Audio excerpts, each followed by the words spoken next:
जैसे जैसे कलयुग का अंधकार गहराता गया, अधर्म विश्व भर में आग की तरह फैल गया।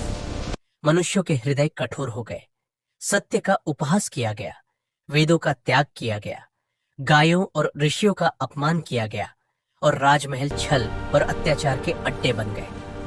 पाप और अन्याय के बोझ तले दबी पृथ्वी रोई और ईश्वर से प्रार्थना की। उनकी पीड़ा भरी पुकार सुनकर दयालु भगवान नारायण ने एक गंभीर प्रतिज्ञा की।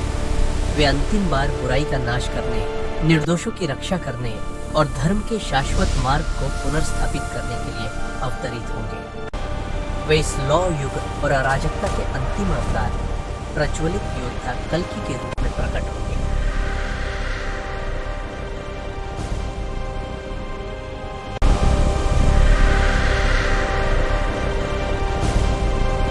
भारत की पवित्र भूमि में शंभाला नामक एक एकांत और पवित्र गांव स्थित था।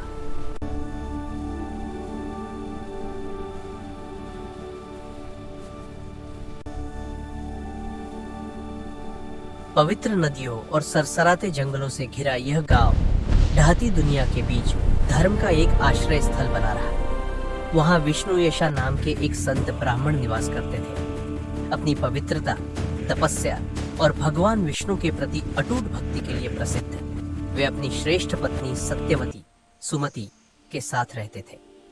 वाणी में सौम्य और सद्गुणों से परिपूर्ण, वे आध्यात्मिक रूप से अपने पति के समान थी। उन्होंने मिलकर सादगी और भक्ति का जीवन व्यतीत किया। वे प्रतिदिन पवित्र अग्नि यज्ञ करते, अतिथियों का विनम्रता पूर्वक आदर करते और पूर्ण श्रद्धा से भगवान की उपासना करते थे। उनका घर अंधकार में डूबी दुनिया में टिमटिमाते धर्म के दीपक के समान था।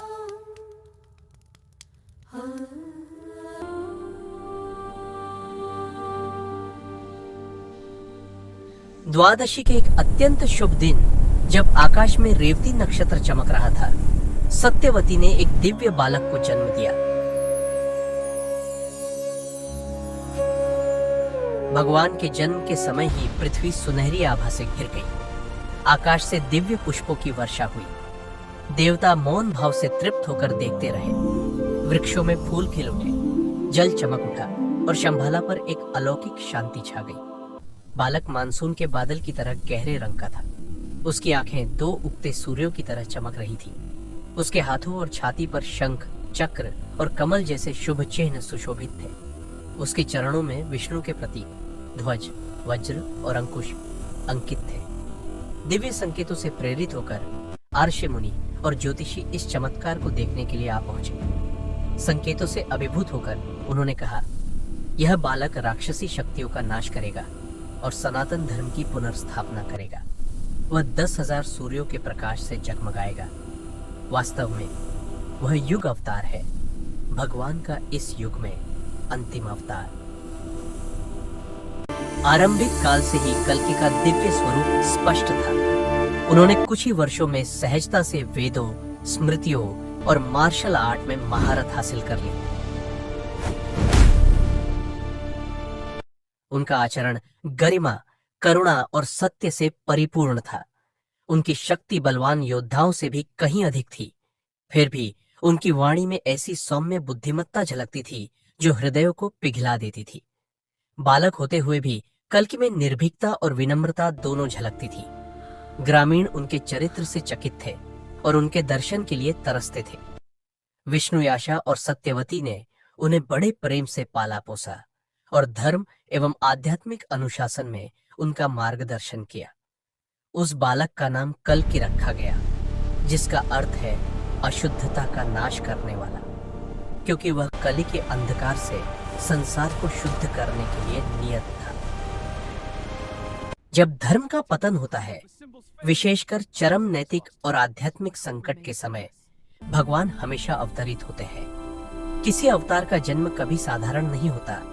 यह दिव्य संकेतों, दिव्य सौंदर्य और अलौकिक आनंद से परिपूर्ण होता है। यहाँ तक कि परमेश्वर भी विनम्रता, अनुशासन और भक्ति के गुणों को उदाहरण के माध्यम से सिखाने के लिए एक बच्चे की भूमिका स्वीकार करते हैं, जैसा कि भगवद गीता में घोषित किया गया है। परित्राणाय साधूनां विनाशाय च दुष्कृतम्।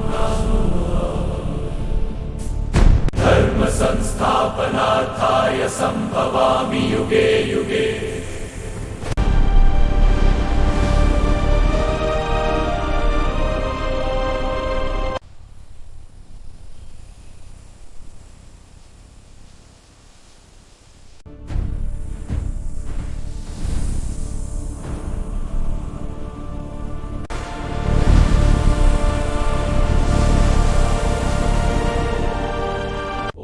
शांति शांति शांति। ओम नमो भगवते वासुदेवाय। ओम तत्सत।